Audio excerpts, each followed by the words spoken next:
24/7 में आपका स्वागत है। मैं हूं अर्चना मिश्रा। आगे बढ़ने से पहले सबसे पहले एक नजर आज की हेडलाइंस पर।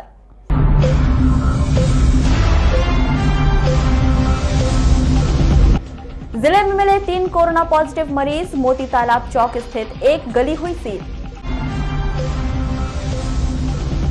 चिकित्सक दंपत्ति की बेटी पॉजिटिव आने पर लांजी अस्पताल में बंद रही दिन भर ओपीडी। वारासिवनी अस्पताल के लिए राहत भरी खबर। चिकित्सक दंपत्ति की आई रिपोर्ट नेगेटिव। 112 डायल के नाम पर 22 बेरोजगारों से धोखाधड़ी करने वाला एक आरोपी गिरफ्तार।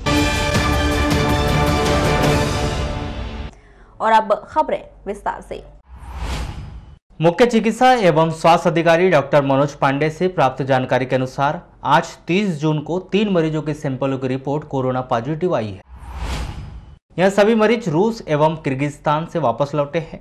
यह सभी छात्र छात्राएं मेडिकल की पढ़ाई करने के लिए रूस एवं किर्गिस्तान गए थे। बालाघाट वापस आने पर उन्हें घर न भेजकर क्वारंटाइन में रखा गया था। जैसे ही उनकी रिपोर्ट कोरोना पॉजिटिव आई है, उन्हें उपचार के लिए dedicated Covid health centre Gaykhuri Balaghat में शिफ्ट कर दिया गया है। 30 जून को एक मरीज को कोरोना के कोई लक्षण नहीं होने पर शासन के प्रोटोकॉल के अनुसार छुट्टी दे दी गई। इस प्रकार बालाघाट जिले में अब तक कुल 29 मरीज कोरोना पॉजिटिव पाए जा चुके हैं। इनमें से 18 मरीज ठीक होकर अपने घर जा चुके हैं और 11 मरीजों का उपचार dedicated Covid health centre Gaykhuri Balaghat में किया जा रहा है। वहीं दूसरी ओर शहर के मोती तालाब चौक के पास वाली गली को सील किया गया है। कलेक्टर दीपक आर्य के निर्देश पर 30 जून को कोरोना पॉजिटिव पाई गई वार्ड नंबर 25 मोती तालाब चौक बालाघाट की निवासी बालिका के पिता के विरुद्ध क्वारंटाइन नियमों एवं आपदा प्रबंधन अधिनियम का उल्लंघन करने एवं कोरोना संक्रमित देश रूस से बालिका के घर वापस आने के बाद उसकी जानकारी छुपाने के लिए एफआईआर दर्ज करवाई गई। मोती तालाब चौक बालाघाट निवासी बालिका 23 जून को किर्गिस्तान से वापस लौटी है। वहां 26 जून तक अपने घर पर रुकी थी। बालिका के विदेश के आने के कारण उनसे स्वयं के व्यय पर होटल में क्वारंटाइन में रहने के लिए कहा गया था, लेकिन उनके द्वारा इसे अनसुना कर दिया गया था। प्रशासन के दबाव बनाने के बाद वह बालिका 26 जून को होटल में क्वारंटाइन होने गई थी। 30 जून को बालिका के सैंपल की रिपोर्ट कोरोना पॉजिटिव आने पर उसे dedicated Covid health centre Gaykhuri Balaghat में शिफ्ट कर दिया गया है। इस बालिका के माता पिता सहित पूरे परिवार को संस्थागत क्वारंटाइन में गोंगलाई के छात्रावास में शिफ्ट कर दिया गया है। बालिका का घर मोती तालाब चौक पर जिस गली में है, उस गली को पूरी तरह से सील कर दिया गया है। गली को सीलबंद करने की कार्रवाई तहसीलदार राम बापू देवांगन, मुख्य नगर पालिका अधिकारी दिनेश वाघमारे के द्वारा पुलिस अमले की मौजूदगी में की गई। इस गली के पास की सभी दुकानें को भी बंद कर दिया गया है। प्रॉब्लम इस तरह की है कि जो भी विदेश से जो भी बच्चे पढ़ने बाहर गए हुए मेडिकल आदि पढ़ाई करने के लिए, उनको यहाँ आने के बाद होटल में क्वारंटाइन किया जा रहा है। एक लड़की जो है वो 23 तारीख को किर्गिस्तान से आई है और 2 दिन तक घर में रही है और घर में रहने के बाद उसको होटल में क्वारंटाइन किया गया था। उसकी रिपोर्ट आज हमें प्राप्त हुई है मेडिकल टीम के द्वारा। जो लड़की है वो पॉजिटिव पाई गई है। इस कारण से जो गली है यहाँ पर मोती तालाब चौक में, उस गली मकान और उसके 2 आजू बाजू के मकानों को हमने प्रारंभिक तौर पर जो क्वारंटाइन प्रोटोकॉल है उसके तहत सील किया है।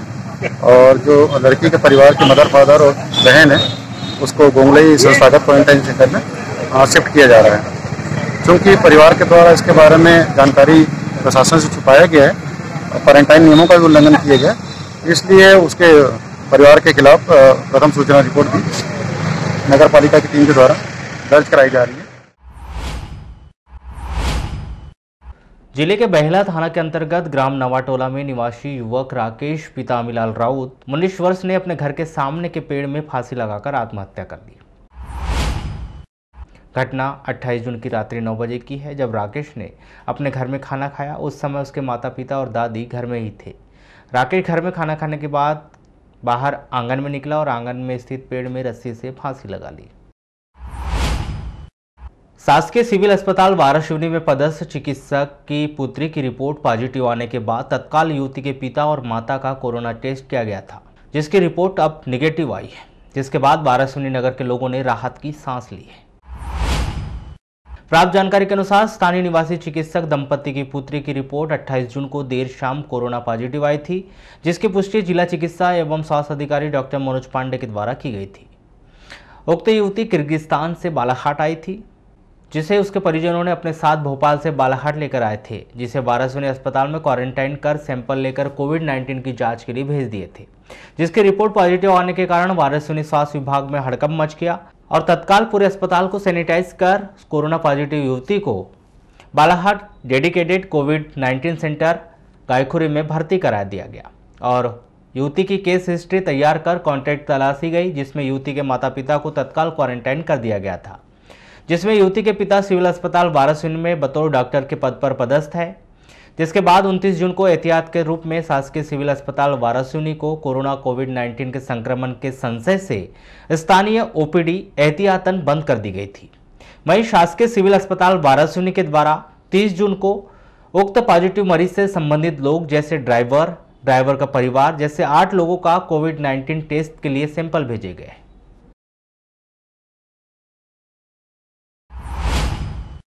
सड़क दुर्घटना में गंभीर रूप से घायल व्यक्ति की जिला अस्पताल में उपचार के दौरान मौत हो गई। मृतक व्यक्ति सुंदरलाल वरकड़े 55 वर्ष, ग्राम बकुड़ा, थाना उगली, जिला सिवनी निवासी है। प्राप्त जानकारी के अनुसार 29 जून को सुंदरलाल मोटरसाइकिल से सामान खरीदने पंड्या छपारा आया था और सामान खरीदकर घर वापस हो रहा था। रात 9 बजे करीब गांव के समीप अज्ञात वाहन सुंदरलाल की मोटरसाइकिल को टक्कर मारकर फरार हो गया। अज्ञात वाहन की ठोकर से सुंदरलाल गंभीर रूप से घायल हो गया था। परिजनों ने उसे जिला अस्पताल बालाघाट लाकर भर्ती किया था, जहां उपचार के दौरान रात 10:30 बजे सुंदरलाल की मौत हो गई। शासकीय सिविल अस्पताल लांजी में एहतियात के तौर पर जनरल ओपीडी बंद कर दी गई है। केवल इमरजेंसी केस देखे जा रहे हैं। हालांकि अस्पताल में ड्यूटी पर तैनात किसी भी डॉक्टर व स्टाफ ने इस बात की जानकारी नहीं दी कि ऐसा क्यों किया जा रहा है। लेकिन चर्चा यही है कि एक दिन पहले अस्पताल में कार्यरत एक डॉक्टर दंपति की पुत्री जो कि किर्गिस्तान से वापस लौटी है, उसकी कोरोना रिपोर्ट पॉजिटिव आई है। जानकारी दी जा रही है कि डॉक्टर दंपति जो कि लांजी अस्पताल में अपनी सेवाएं दे रहे हैं, उनकी पत्नी उनकी पुत्री के संपर्क में आई थी। इस दौरान शायद वही महिला डॉक्टर अस्पताल भी आई है। इन सब बातों को देखते हुए सुरक्षा की दृष्टि से सामान्य ओपीडी को बंद कर दिया गया है और पूरे अस्पताल परिसर को सैनिटाइज किया जा रहा है।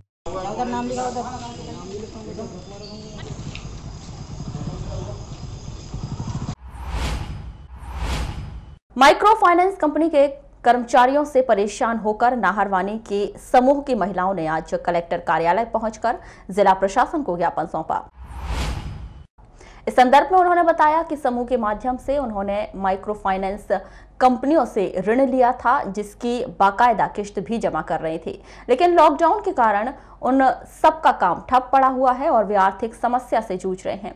लेकिन माइक्रो फाइनेंस कंपनियों के कर्मचारियों के द्वारा लगातार खड़ा कर उन पर दबाव बनाया जा रहा है और राशि के साथ साथ ब्याज की राशि भी मांगी जा रही है, जिसके कारण भी काफी परेशानी हो रही है। उन्होंने जिला प्रशासन से 4 माह तक राहत दिए जाने की गुहार लगाई है। 30,000 कितना जमा कर दिया अभी तक? कितना जमा किया? एक ही किस्त की है, लॉकडाउन लगने से किस्त जमा नहीं हुई। तो अभी किस प्रकार का दबाव दे रहे हैं, क्या बोल रहे हैं? ब्याज की बोल रहे हैं, 3 महीने की ब्याज चाहिए, 600 रुपये ब्याज लेंगे बोल रहे हैं और घर में आके परेशान। तो घर में आगे क्या कहते हैं? वो बोल रहे हैं कि हम ब्याज लेंगे, ब्याज सहित यानी पैसे अदा। कितना ब्याज बनाए हैं? 600 रुपये बोल रहे हैं, 1 महीने का 1/22 है। 600 रुपये ब्याज। तो किस प्रकार की दिक्कत हो रही है आप? अभी नहीं पटा पाएंगे। समस्या अच्छा है कि 950 रुपये ब्याज बोल रहे हैं, इसके लिए हम अभी पटा नहीं पा रहे हैं। अभी लॉकडाउन की वजह से पैसे नहीं है, कहीं कमाने बाहर नहीं जा सक रहे हैं। पटाएंगे पर 4 महीने के बाद। किस कंपनी से लिया था आपने? हिंदुस्तान और स्वतंत्र। कितना पैसा लिया था? 1 से 40 और 1 से 25। तो कितना ब्याज बोल रहे हैं? हिंदुस्तान वाले 650 बोल रहे हैं, एक बोल रहे हैं 950 1 महीने का। तब गरीब आदमी है जी, कहाँ से पटाएंगे? अभी कमाई नहीं है, तो इसके लिए 4 महीने के बाद पटाएंगे। हमारे जिला पंचायत क्षेत्र के नाहरवानी ग्राम पंचायत के समूह की महिलाएं आज कलेक्टर कार्यालय में अपनी समस्याओं को लेकर के पहुंची हैं, जिसमें ग्रामीण क्षेत्र में जो माइक्रो फाइनेंस कंपनीज़ है, जिसमें स्पंदना, स्वतंत्र, हिंदुस्तान, ये जो माइक्रो फाइनेंस कंपनियों ने इन्हें ऋण दिया है और लॉकडाउन के पहले इनके द्वारा मंथली किस्त जमा कराई जा रही थी, लेकिन वर्तमान में लॉकडाउन होने से और कोविड-19 की वजह से इन लोगों के पास में कमाई के सारे सोर्सेज बंद हो गए हैं, इसलिए ये अपनी किस्त जमा करने में असमर्थ हैं। और माइक्रो फाइनेंस के जो कर्मचारी हैं लगातार इनके घरों में इनको बार बार जो 3 महीने का ब्याज सहित राशि लेने के लिए बार बार इनके घरों में जा रहे हैं। डायल 112 में नौकरी दिलाने का झांसा देकर 22 बेरोजगारों से 1,57,400 रुपए लेकर धोखाधड़ी करने के मामले में कोतवाली पुलिस ने प्रकाश पिता अशोक अवसरे 28 वर्ष भटेरा चौकी निवासी को गिरफ्तार कर लिया, जिसे न्यायिक रिमांड पर जिला जेल भिजवा दिया गया है। इस मामले में एक अन्य आरोपी अभिनव सोनेकर फरार है, जिसकी तलाश की जा रही है।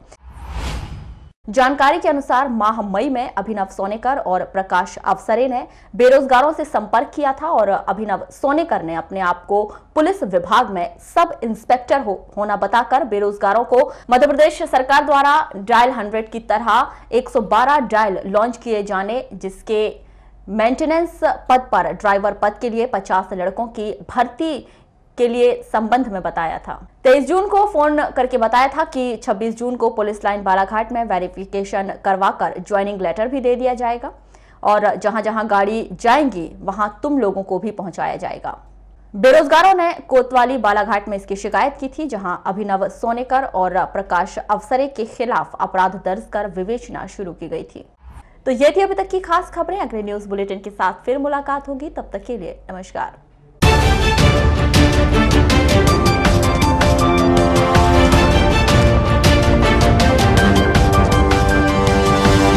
We'll